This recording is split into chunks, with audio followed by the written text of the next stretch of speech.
क्या आपको पता है कि इस हफ्ते बॉक्स ऑफिस पर कुल जमा 5 हिंदी फिल्में रिलीज हुई हैं और इस बात पर मैं आपसे शर्त लगा सकता हूं कि इनमें से एक का भी नाम आपको पता नहीं होगा। अगर आप इन फिल्मों का नाम भी देखें तो आपकी फिल्मी सेहत पर कोई असर नहीं पड़ेगा। अब इन 5 फिल्मों से मैंने चुना चार्ली के चक्कर में, और इसकी वजह बड़ी सिंपल थी। इस फिल्म में नसीरुद्दीन शाह हैं। शाह साहब का फिल्म में एक डायलॉग है, ये पूरी की पूरी फिल्म बनाकर छोड़ गए हैं, लेकिन कहानी क्या है इस बात का पता चल ही नहीं पा रहा है। नसीर साहब का ये डायलॉग पूरी फिल्म को समराइज कर देता है अच्छी तरह से। बॉलीवुड की ये इंडियन फिल्म कुछ ज़्यादा ही समझदार बनने की कोशिश करती है।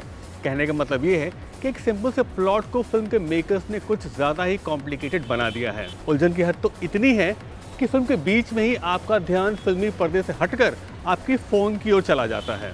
आपका साहस बीच में जवाब दे देता है और ये भी कहता है कि भैया रहम करो। कहानी कोकीन की तस्करी को लेकर है, जिसके चलते एक दोस्तों के ग्रुप में कुछ लोगों की हत्या हो जाती है। केस को सुलझाने के लिए नसीर साहब को बुलाया जाता है और उनकी जब तहकीकात शुरू होती है तो उसमें पाया जाता है एक दुबई का डॉन, मुंबई में बैठे उसके कुछ एक रिश्तेदार और कुछ एक अनूठे किरदार। इस गुत्थी को सुलझाने के लिए नसीर साहब के पास 50 मिनट की एक वीडियो फुटेज है। मुझे सस्पेंस जॉनर की उन फिल्मों से सख्त नफरत है जिसके मेकर्स इस बात को लेकर अपना झंडा बुलंद किए रहते हैं कि आपको आखिर तक फिल्म का सस्पेंस पता नहीं चल पाएगा। अरे भाई, जब आप पूरी फिल्म में कल्प्रिट को लेकर कोई क्लू देंगे ही नहीं तो मुझे क्या, भगवान को भी इस बात का पता नहीं चल पाएगा। आप समझ गए होंगे कि चार्ली के चक्कर में किस तरह की फिल्म है। जी हाँ, ये वैसी फिल्म है कि आखिर के 15 मिनट में एक शख्स को अचानक गुनहगार बता दिया जाता है। यानी कि अगर आप फिल्म को ध्यान से भी देखें तो कोई फायदा नहीं।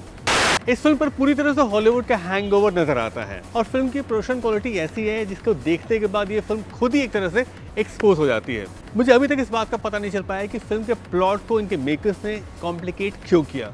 अरे भाई, इसका सीधा मतलब है कि दर्शक कंफ्यूज हो जाएगा। और आखिरी बात फिल्म के डायरेक्टर मनीष श्रीवास्तव के बारे में, इनका सेल्फ इंडल्जेंट बिहेवियर पूरी फिल्म में दिखाई देता है। खैर, मैं इस फिल्म को देखने गया था नसीर साहब के लिए और मेरे पैसे वसूल हो गए, लेकिन उनके अलावा फिल्म में और कुछ भी नहीं है। ये फिल्म मेरी ओर से 1 स्टार डिजर्व करती है।